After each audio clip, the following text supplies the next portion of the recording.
Hey everybody, this is Mike at Hawk and Wolf Knives and ASR Outdoors. I want to come to you today to give you a little bit of a do's and don'ts with some things that you may overlook while you're out camping, and it's good to practice these things here. So that's what we're doing with this backyard series, is give you some things that you can do. Now I'll start this off with a simple one here in just a moment, and we'll make a fire. I think we'll use today flint and steel. We have some tinder stuff that will make it with just about anything, but we'll try it with that so I can go ahead and actually process up the next fire as well, or some of the stuff that I'll need. So stick around with me. Hope you're enjoying this. I know that I am doing it, and I hope that you'll get something out of it. And one thing that a lot of people I think should know is while we're doing these, you're going to see mistakes. Don't look at the mistake and turn it off. The mistakes are made on purpose. Now there may be some mistakes made that wasn't on purpose that I don't even realize that I'm making, but with your help and my help and all of us in this together, we'll be able to make this a good series. So stick around and let's get busy.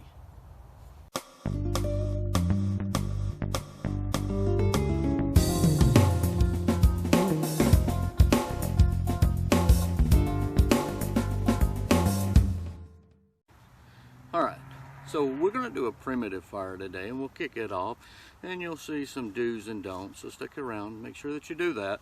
But you know, this is one of the things that we're taught to keep on us at all times in our backpack. Some people smoke, some people don't, and they still carry them. But the majority of the time what happens is we find a nice secured spot that we'd like to put this at. And generally it's going to be with our fire kit in a bag of some type. Some of my bags, things like this, we just throw it down in there and we've got it. Well, the problem with it is when we set our backpack down, we're releasing. Now they say that they don't release gas. Well, I do believe I can hear gas coming out of it. And didn't do it with this ear, that's my bad ear. But yes, they do. And to show you that they do, I'll show you something. So watch this. Alright, so what we have here is two lighters. They both work, right? But if this is laying in your pack and it's down, just so happens that it gets pressed up against something as it's doing now, they do. And they will burn out. Don't always just know one method of making fire. It's important. But also, if you keep this, get a pill bottle, some type of container that is round in cylinder that this will fit inside of.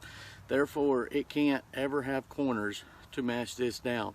Put it in your pack. It's a little extra room, but it might save your life one day.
I'm going to show you the don't on this video, and then I'll show you the do.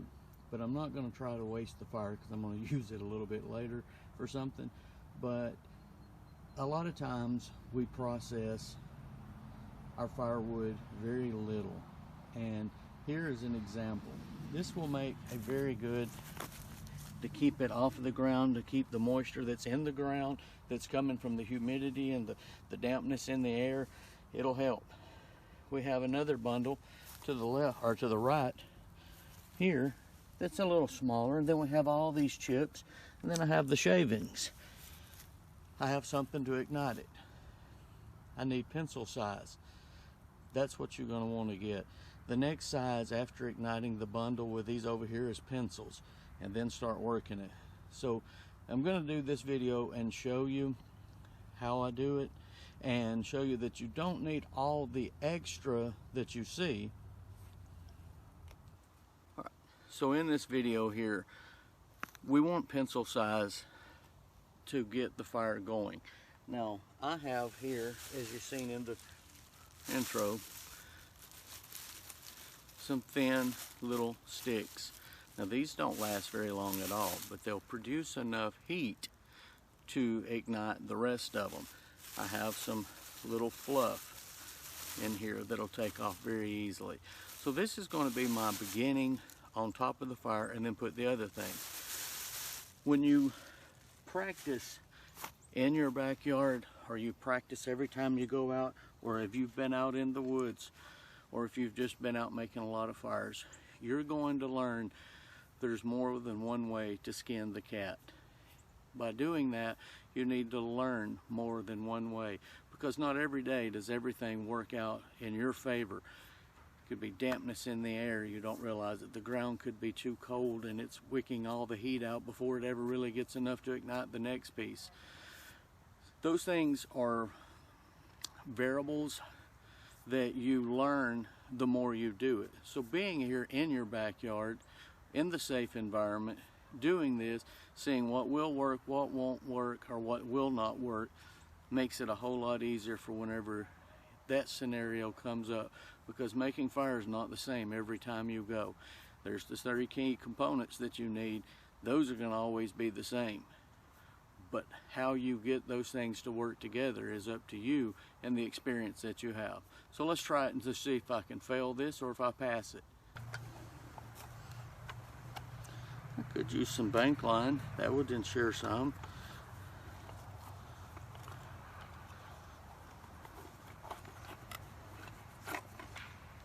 Could use this. I think we'll go with this.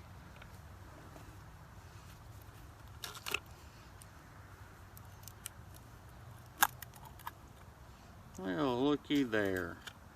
We have flint and steel.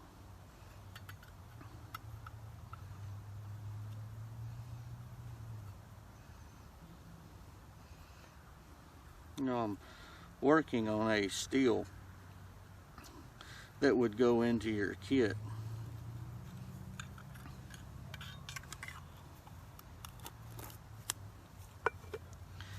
Let's get our first part out, the fluff. I believe that'll light up. Keep it dry. And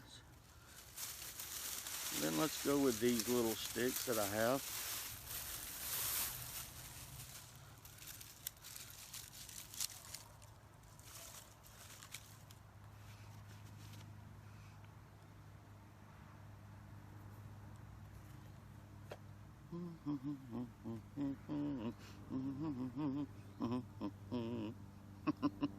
A little late in the season, aren't we?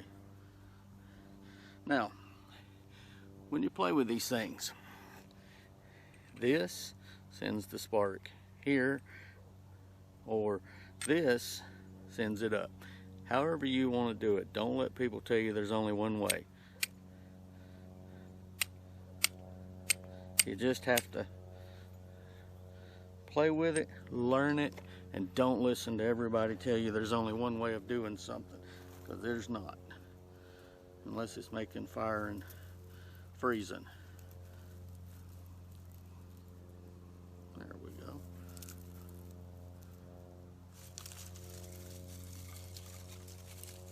Everybody, just gonna get me a little handful up in here.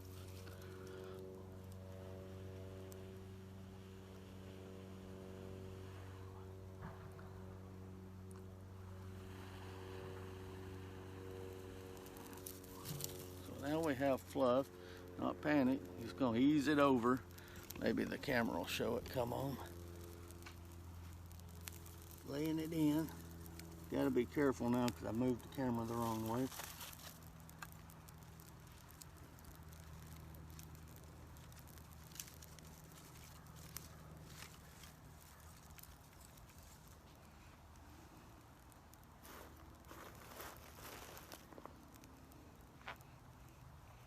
I don't know if you can kind of see that, I'm sorry. Hard to do this out here and getting ready, but we have it. If I wasn't filming, I wouldn't be doing it this way, but I'm kind of limited on what I've got out here. Now that we see that we're kind of getting it, I'm just gonna lay a little extra up in there. It helps build the heat.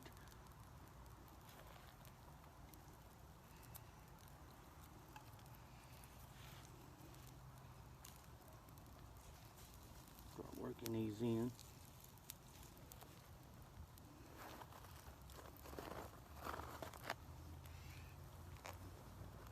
Smaller pieces, some of the old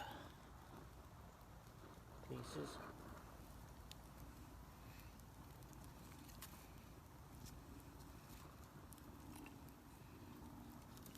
I can feel the moisture in all of this wood.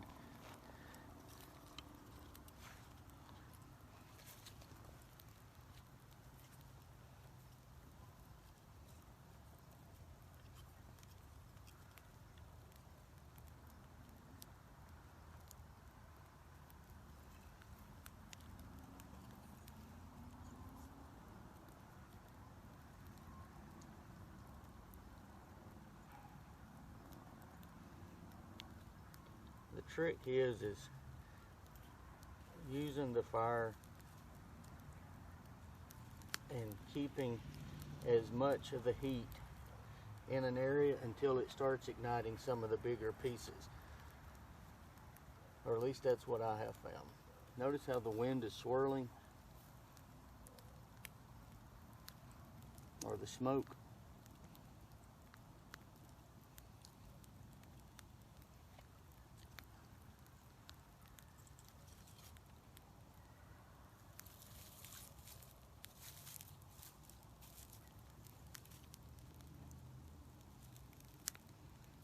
Now,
see, most people never even attempt to blow, put oxygen on it. You see them play with the tubes and stuff, and those are good. But you know, they made a bellow, and those bellows were made to ignite the fire to get enough oxygen in there.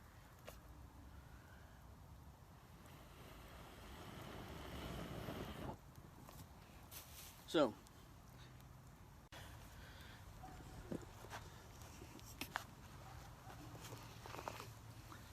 all right, guys, she's going. I'll show you a little ending clip and showing it, but I have regular firewood that I've already pre-busted up. This is just stuff that I picked up when we were out the other day that I'm processing, all but this one piece of red oak. But the only reason I got put in there was just to show you that the knife was a little tougher than most would think that it is.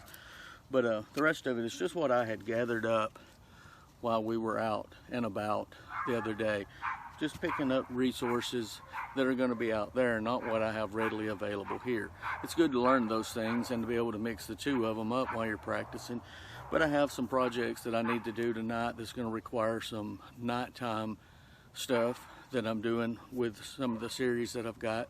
So we'll give you another photo and make sure that you understand that I have sustainable fire. And I would have one thing that I can tell you is when I go and do a video here coming up soon, I'll show you more of it. But you should have this much, and this much. 3 sets of stages of after you've processed your fire stuff making that you're going to be using, whether it's feather sticks or whether you're getting whatever, you know, for your pencil size. But you should have at least that much for pencil size, this long. You should have about this much when it comes to the size of the thumb, and then when you get to them about like this that you've broke down, you should have that. Basically, remember exactly what your grandmother did, or your mother, or whoever. When they would get ready to burn the leaves, they'd pile up a big old pile of leaves. No, they always throwed all of their pencil-sized sticks of twigs and limbs and stuff that they picked up, and then they set them on fire. So anyway, I'm going to get over here and tin this, and I'll be right back. Oh.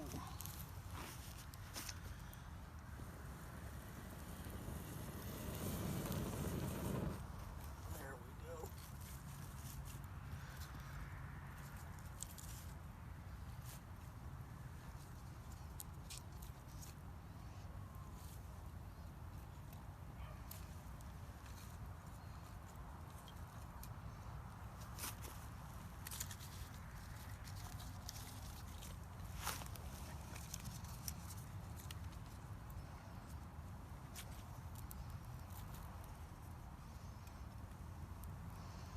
You'll notice something.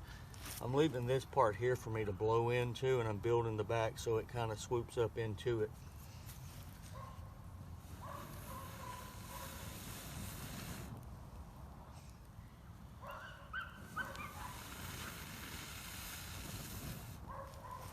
What that allows is keeps the smoke off of me, because it's getting blowed into it instead of out and just everywhere it goes.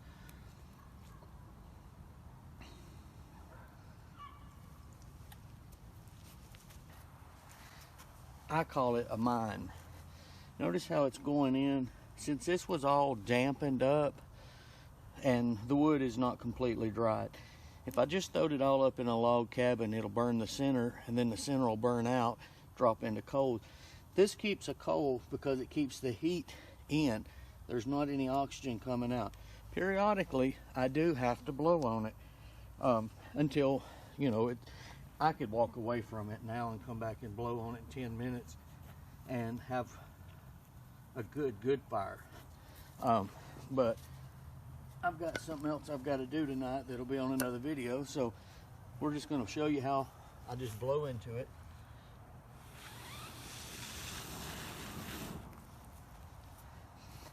Do that every so often. You start drying up the rest of your wood, and eventually you get left with a pretty good coal bed, as long as you didn't start out with some soft pine. That's one of the biggest mistakes, is we get started with pine in our area and we forget you need hardwood. You've never bought anything to smoke anything with that was made with pine coal. So, but anyway,